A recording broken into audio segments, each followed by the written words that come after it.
نو منکرین حدیث چې کوم دي د دې بنیاد د انکار حدیث بنیاد چا یې دي؟ دا ابو لهب یې دي. دا منکرین حدیث چې کوم دي دا د ابو لهب زامن دي. لکه څنګه چې بریلویان موږ ویلو چې د میلاد بنیاد چا شو؟ ابو لهب یې شولو.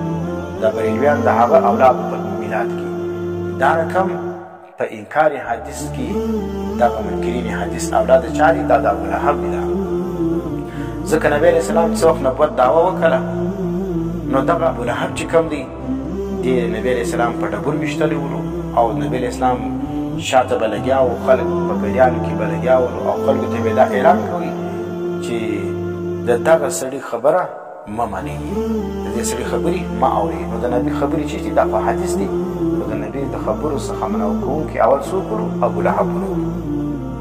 نو دا کم کسان چې د انکار حدیث کې دا د ابو لهب زامن دي. ابو لهب په باره کې قرآن څه فرمایي؟ تبت یدا ابي لهب، هلاک دي سي دواړه لاسونه د ابو لهب، وتب دی دې هلاک سي ما اغنا عنه ماله وما کسب، او نکي د په د څخه عذاب د الله ما اغنا عنه ماله مال ده او ما کسب کم د چې ګټلی.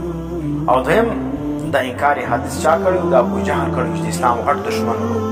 هغه به ویل ای محمد موږ تا ته دروغجن نه وایو، موږ تا دروغجن نه بولو، مګر ته چې کومې خبرې کوې هغه صحیح نه دي. ستا خبرې نه منو، ته دروغجن نه یې، ستا خبرې